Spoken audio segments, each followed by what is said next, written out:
Alright, so hello to everyone who is watching this video or is going to watch this video. This video is going to be quite different than my regular content. Usually my eating videos or my cooking videos or even my gaming videos. Most of them don't feature me talking at all, but I'm doing something different. People who watch my content regularly I probably guessed that I study theater. I study theater at my respective university currently, and I'll be graduating relatively soon. And then I plan to go get my master's before I want to teach at the college level. And so, with that being said, if you watch any of my theater concept videos, you could probably guess my my love of theater. And so with that being said, that segues us into me talking about how currently I am writing my own play. I have a working title for it currently. It's called Love is a Stranger. This is my working title right now. This show is personal to me because it's almost a direct recounting of my struggles with my love life, my dating life specifically. To preface all this, my first girlfriend, or not my first girlfriend, my most recent girlfriend cheated on me about a month or two ago now. And so, yeah, she cheated on me, and we broke up, and as surprising as it sounds, I actually really wasn't as upset about it as I always figured I would be after finding out that one of my girlfriends had cheated on me. But it was a hard day, I guess you could say, because, you know, she was always distant, and it's the reason why I wasn't so shocked about it whenever it first happened was because in my heart I always knew that she was the kind of person, I always felt that she was the kind of person who would cheat. And I was right, because I had learned just recently before then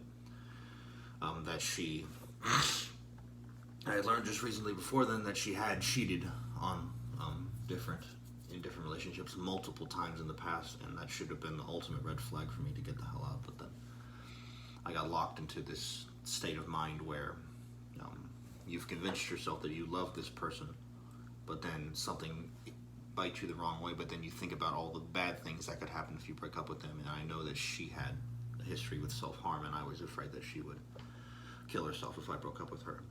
So, but then luckily she made it easy on both of us by telling me that she cheated. And she didn't just cheat on me with one person either. She cheated on me with a guy and a girl. I don't know if it was at the same time. I don't know how recent it was. I don't know if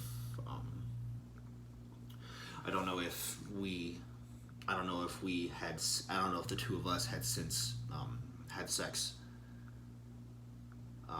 since she cheated on me. Like, if she cheated on me and then we had sex a little bit after and then I found out, or if it's the first two are reversed, because I'm just hoping that since it's been a month or two now and I haven't felt anything different about me, I would say that luckily I don't have any STDs or STIs, luckily. So then that day I just took all the stuff I had over at her apartment back over to my place, and that was it. And then I remember later that night I got onto Discord and I told all my friends about what happened and about how she I just told them outright. I told them she cheated on me, and we're not together anymore, and that's that. And they fell for me which is just a sign of how good of friends they really are to me. Um, so, and we were able to find the silver lining in all of it. They were like, well, now you've got more time for the boys, and we have more time to relax, and, now you don't have someone breathing down your neck financially because, but then it's like, it's this thing you realize now that we're not together anymore. I realize all the things that were good about our relationship and all the things that were bad. Like, I'm happy that I'm not going to have to take care of her dog for her anymore, but then I'm also worried about what will happen to her dog because she wasn't very good at taking care of him, and it's one of the things I worry about because I'm a worrisome person, honestly. So then I get back, so I move on from her cheating on me. We're not together anymore. Lucky for me, she hasn't tried to contact me at all, which is one of those things where I felt like she might try and do that or something like that, but it all worked out. So then I re-downloaded a numerous amount of dating apps to try and get back into the dating game, find a new relationship, have it work out better. It hasn't happened yet. Still single currently. But then it was so he's Bumble, and that was Bumble. Bumble is how her and I first met each other, and I thought it was going to work out because and it made me think that Bumble, and I think Bumble is a good dating app, honestly. Although it has the whole swiping culture, and that's been like scientifically proven not to work or something like that. And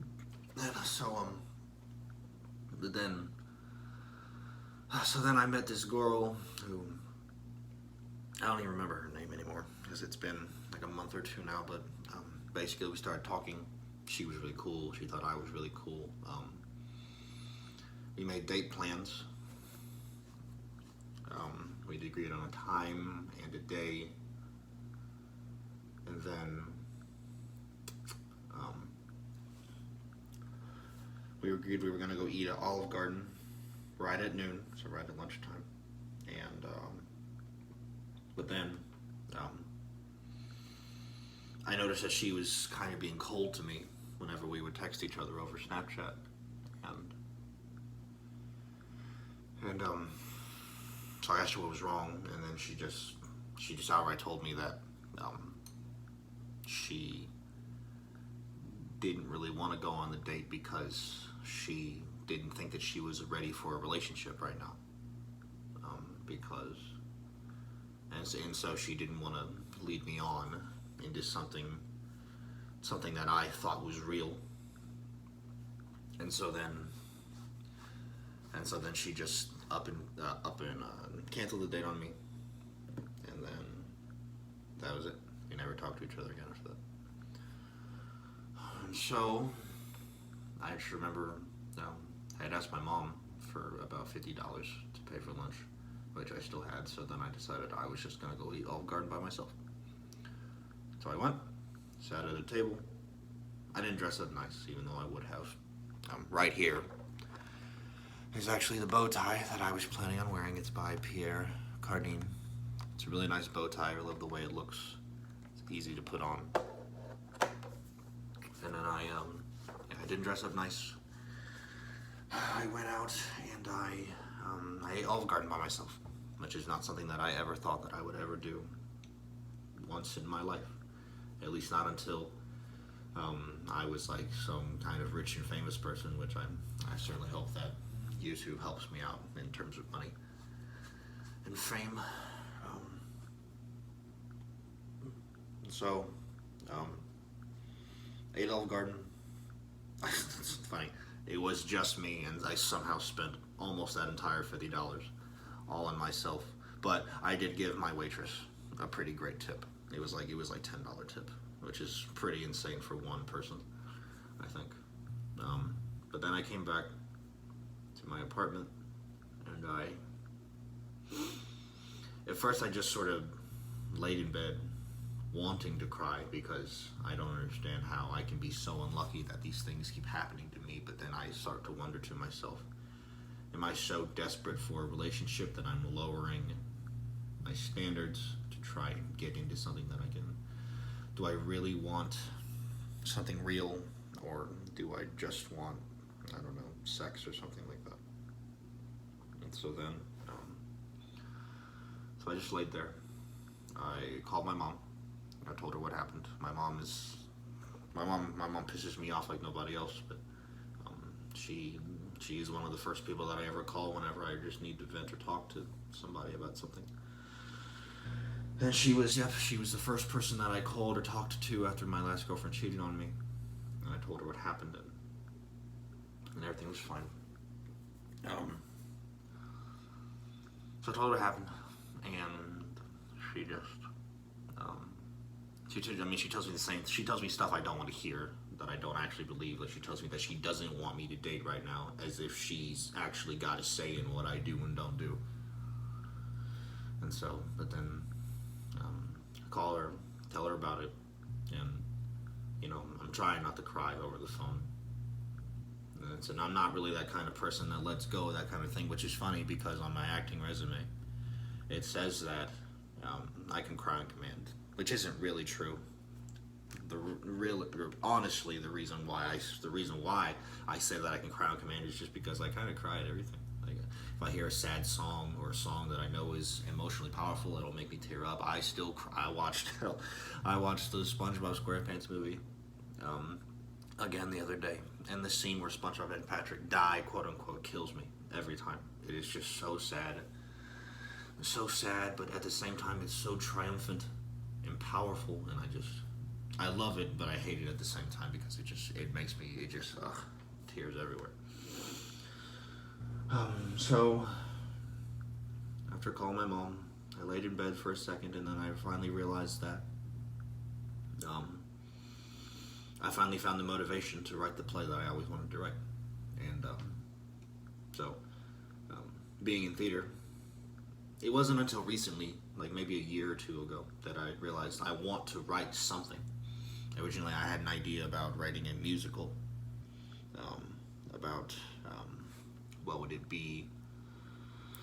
So I had an idea to write a musical about a man who dies and becomes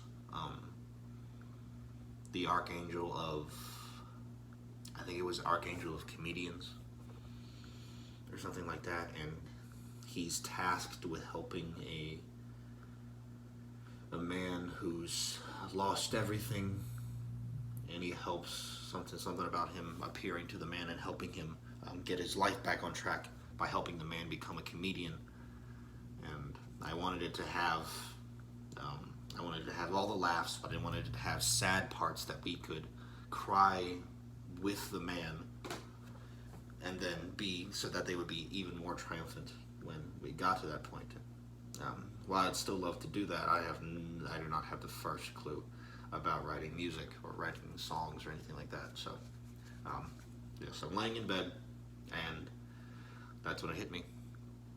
That's when I finally found the motivation to get out of bed, get on Word on my computer, and write this play. And so, like I said earlier,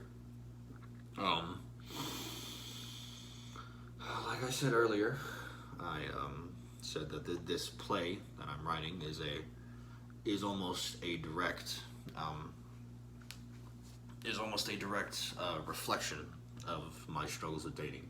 I don't use my name or any of the names of people that I know. The idea that I have is that whoever acts out the show is just going to use their name in place. And that makes it like that, and I think that will give them a more personal connection to make all the emotional moments more powerful. But, I'll read it to you so that you can get an idea of what's going on currently. For right now, I've only got the first scene and the first interlude made, and I'm going to work on the second scene for the rest of this video. Scene 1. Son has just got back to his apartment after being stood up on a date at Olive Garden. After he gets inside, he strips down into his underwear to escape the heat, and then he calls his mother. Hey. Hi, baby. What are you up to? Are you working right now? Yes, we've been crazy busy today with patients and cases. And I just now finally found a moment of peace in the break room. And so you actually picked the perfect time to call me. She giggles. What's up? So the patients and cases part, my mom is a nurse in real life. And so anytime I call her, if it's anytime Monday, Tuesday, or Wednesday, my mom is usually at work.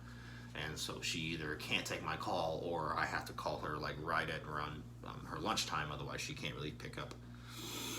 And so so she always tells me about patients and cases and things like that whenever I call, and about how crazy busy work is whenever I ask her. So, well, so you remember that girl that I said I was talking to, right? And that we were going to be going on our date today, right? Yeah. Well, she texted me yesterday while I was at work, and she said that she would rather do lunch today instead of dinner tonight, and so I said that's fine. We decided that we were going to meet at noon, so I get there right at 11:50, and I decide to get us a table.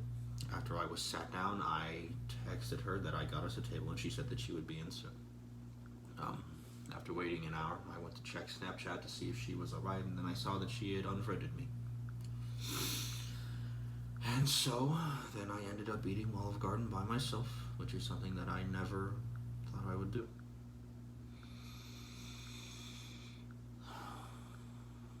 With a look of melancholy on his face, he breathes in deeply through his nose and lets out a soft sigh. And so now I'm back at my place, and I'm just so confused about what's happened. Well, what do you mean by that exactly? What I mean is I just don't understand why I seem to have such bad luck with women. I don't think that I'm ugly or annoying. I don't think that I take bad care of myself. I mean, you should have seen me today. I was dressed up in my absolute nicest outfit because I was so excited to be going on a date with a girl who I could have sworn liked me. And then she was nowhere to be found. And this is how it always is. I meet a girl, we talk for a little while, I ask her out, she says yes, and then she never shows up. I just don't get it. Like, is somebody secretly murdering all of my dates? And even beyond that, in my real relationships, it seems like they just flip a switch in their minds, and then all of a sudden the things that I did for them that they loved, they all of a sudden hate, and then somehow it's all my fault. It's all so confusing to me. How is it that when I'm the one buying everything that she wants and then taking her to all the places that she wants to go, I'm somehow still not doing enough? I would give her unconditional love and support for every second of the day to remind her how amazing that I thought she was, but that wasn't enough apparently. And then I'm left guessing about what she's really thinking about and about how she really feels about me because she never communicated with me, which makes me insecure, and then I begin to doubt myself and then our relationship. Until it all finally comes to a head, and then on the same day that we break up, I found out that she's actually been cheating on me this whole time and that she was just manipulating me and my kindness to her. He pauses and catches his breath to calm himself down. And I just want to know why these kinds of things keep happening to me. Am I doing something wrong? Is none of this actually my fault? Am I just the unluckiest guy in the world or something? Holding back tears? What do I do, Mama? Baby, what I think you should do is just relax at your apartment for the rest of the day, and then in the morning I want you to drive here and we're going to spend the day together and talk about it some more, okay? Okay, that's fine. I love you. I love you, baby. He hangs up the phone and he sits on his couch for a moment before taking off his glasses to wipe away his tears. End scene. Now we go into the transition. So my idea for this show is that all the transitions are going to feature like sad love songs or sad breakup songs or songs that are about yearning for something. That's the idea that I have. So this first transition says, the stage goes dark as all the furniture is slowly removed while Not Over You by Gavin DeGraw plays until Sun is left on stage by himself in a single chair and then the spotlight hits him. And so this is interlude 1. So the interludes, my idea for all these interludes, I think there's going to be somewhere between 6 and 9, I think, because it's going to be me. It's the main character talking about his past relationships with girls and, you know, what was great about them, why he fell in love, how things were, and then how they fell apart. So each one is going to be each interlude talking about my real 3 girlfriends that I've had are all going to be probably 3 or 4 different interludes. So this is the first one. Interlude 1. My first girlfriend was frankly amazing. She was smart, funny, driven, absolutely beautiful. And she asked me out, which was something I always figured must happen to me after going my entire 18 years of life without having a girlfriend before or even my first kiss yet. Her and I had a showmance, which is where you become a couple through a play that you're in together. She played my opposite in the show, and we actually had a stage kiss. So one time during rehearsal, we're on stage during a scene where it's just the two of us, and instead of saying her line, she then stands up and she asks me to prom. And I remember that all of our friends and classmates were in the audience, and they just blew up. And when she said that, and looking back on it now, it's actually quite funny to me when I think about it. And then from that point on, we were almost inseparable. We did everything together. And I remember that the show that we were in was considered to be one of the best plays that my high school had ever put on. People loved the absolute shit out of that show. And everything was great. A year went by, and I started community college as a physics major. My first year was pretty easy since it was just general education stuff. And then after she graduated, we both ended up going to university together so that we could be together easier. My first year at university kicked my fucking ass and made me realize that physics was not for me. So then I switched to history for a year, and around the same time she switched from journalism to political science. History was not as difficult as physics, but it was just so boring to me, and it just left a bad taste in my mouth. So then I finally bit the bullet and switched to doing theater, and I fell in love with it immediately. And so life was basically pretty perfect for me. And I was in an amazing relationship with the girl of my dreams. I was studying something that I was truly passionate about and wanted to devote my life to, and I just thought that it couldn't get any better than this. And then she started drinking. And so that's Spotlight Goes Dark on Sun and Scene.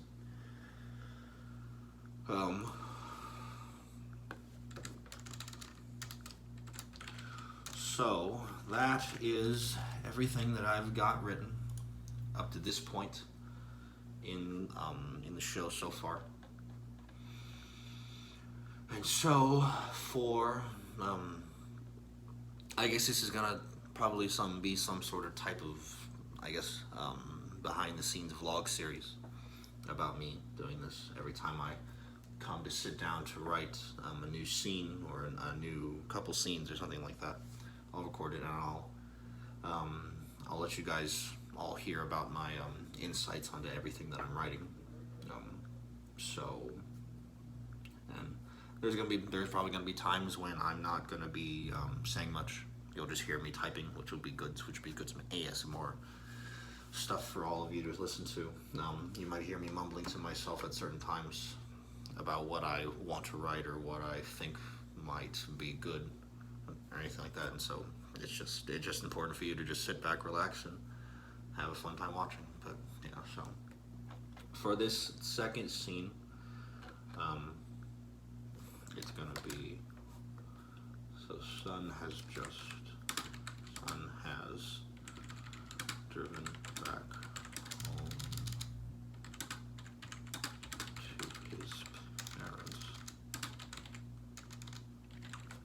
to his parents for the weekend to talk to them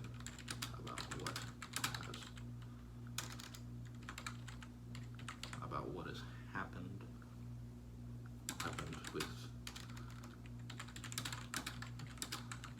with his date and his most girlfriend.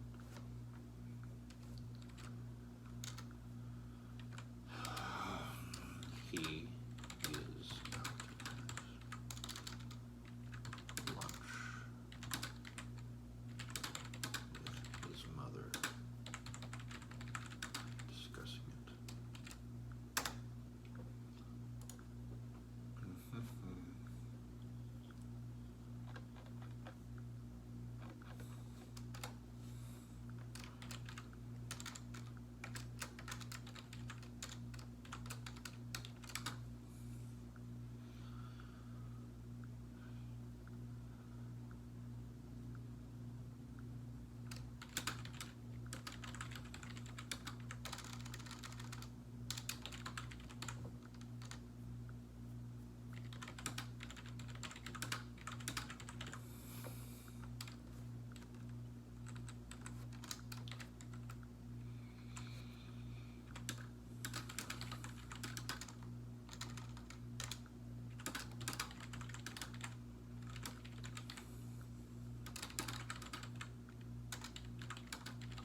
Oh,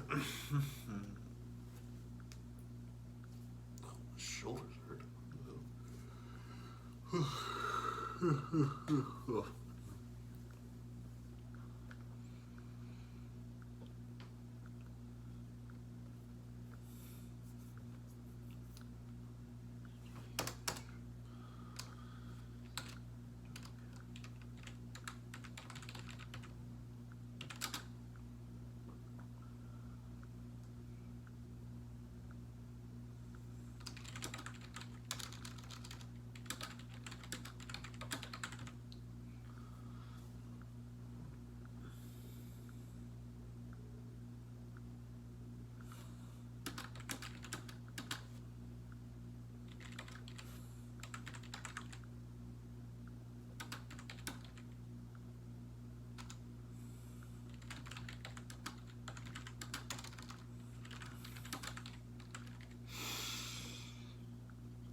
Okay, so what do I want the next transition moves music to be? Stage goes dark as all furniture is slowly removed from not over you, please.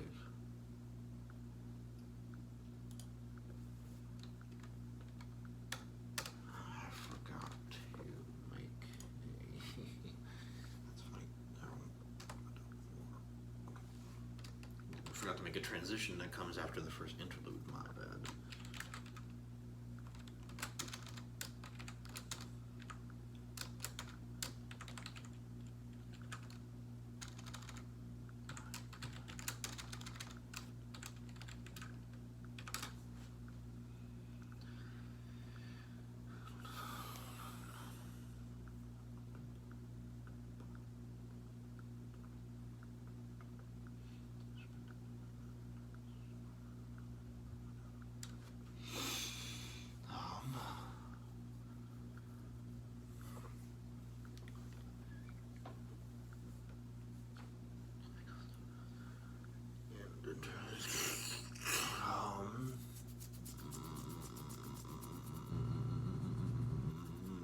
Okay.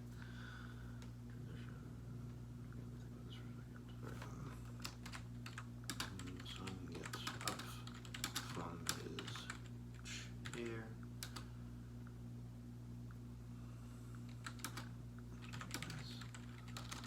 This stage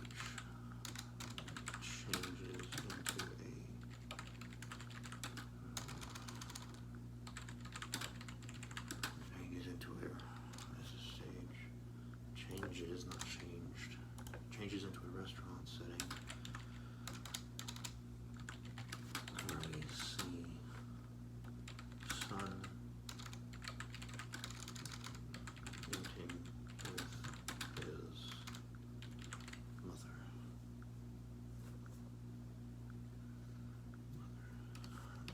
Perfect.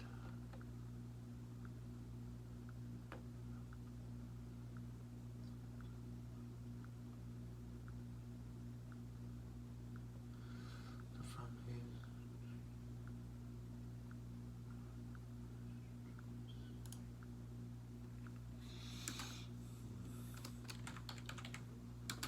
Son gets up from his chair as the stage changes into a restaurant setting. Wow, because I gotta think about transition music.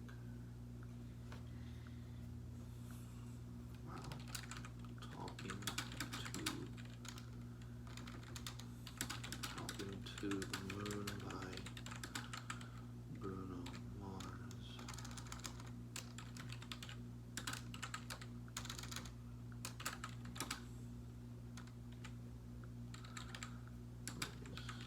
Until we see.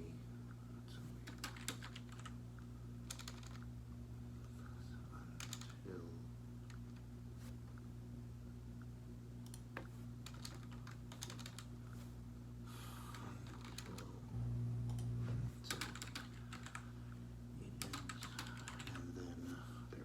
And then we see Son eating with his mother.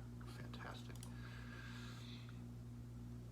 And so that was scene 2. We'll move into. So now think about the transition for from scene 2 to interlude number 2. Stage goes dark as the restaurant is removed from the stage while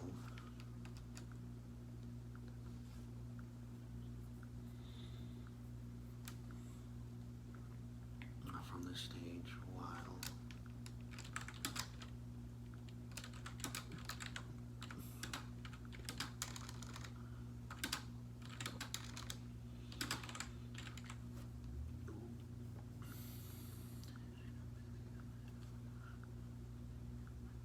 player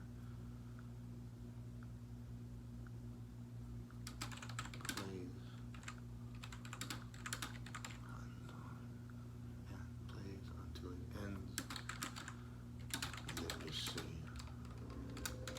sun sitting in a chair, illuminated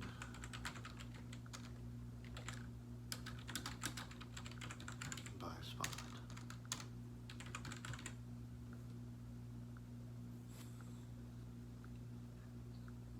Wait, what the? Okay. Stage goes dark as the restaurant is removed from the stage while Baby Come Back by Player plays until it ends, and then we see Sun sitting in a chair illuminated by a spotlight. Perfect. So I'll read you all what I've got for scene 2 right now. So since this is still a work in progress and it's all technically a first draft, that this is all subject to change, and if while you're listening to this and you hear anything that you want more insight on, or you think could do with, maybe a slight word change or a lyrical or a line change or things like that, leave it in the comments and I'll read it, and I'll possibly get to you about it in the comments as well, or in my next video. So, but let's see. Sun gets up from his chair. Oh, there's a first typo. Gets up from his chair as the stage changes into a restaurant setting while Talking to the Moon by Bruno Mars plays until it ends, and then we see Sun eating with his mother.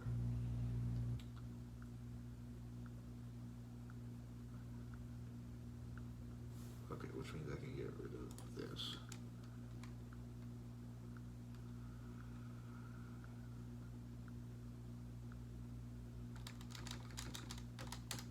Perfect. Okay. I love Charlie's Chicken so much. I really wish that they had one. I really wish that I had one that was closer to. I love Charlie's Chicken so much. I really wish that I had one that was closer to me. That would be nice, but then we wouldn't be able to go eat it together as often. You're right about that. So do you plan on giving me any advice about what happened, or did you just want me to come home and spend time with you? Well, both, honestly. You know I love spending time with you, but when you called me yesterday about what happened, I could tell you that you were very upset. You're just like your father. You don't show much emotion very often, which is why when you do, it's always for good reason. Speaking of which, how is Daddy? He's doing as well as he can, I guess.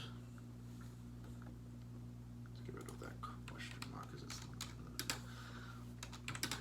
nothing really changes in our lives unless you or your sister are involved. And now that both of you are out of the house, I feel like he isn't as stressed as he maybe used to be, especially since we almost never argue anymore. I haven't told him about the girl who cheated on you or your date because I figured you'd want to do that yourself. Alright then, that's good. I'm happy to hear that Daddy's doing fine. I really wish that I was better at talking to him, especially since I'm probably not the son he always wanted. I love sports and I wish that I was good enough to make it big, but I just didn't have it in me, I guess. Although I am a pretty good bowler. No matter what life path you choose for yourself, your father will always be proud of you, just as long as you don't get involved in drugs or get arrested for anything. And I think that you should try to devote more of your time to bowling because you are really good. Your 300 ring is proof of that. You should have been there when I told your father that you shot 300. He damn near jumped into the air and shouted with excitement. I haven't seen him get that excited about anything since he heard you made the high school baseball team. Really? That's really funny when I remember how stoic he always is. If you think that I don't show a lot of emotion, then that must mean that Daddy's an emotionless rock. You know, I feel a lot better now. Thank you for taking me out, Mama. I love you. I love you too, baby. We should probably get home to see your father so that you can tell him yourself about what happened. You're probably right. They begin to drive back as the stage goes dark. transition, the stage goes darkest, the restaurant is removed from the stage while Baby Come Back by Player plays until it ends, and then we see Sun sitting in a chair illuminated by a spotlight. And that transition will go into the second interlude where I tell part two, I guess, about my first girlfriend and about how our relationship failed, or why I think our relationship failed. And so, like I said before, so this is obviously really personal to me because it's a more or less direct account of my current feelings. So any criticism that you have, or I guess I wouldn't call it criticism, more like suggestions, really, please leave them in the comments for me to look at.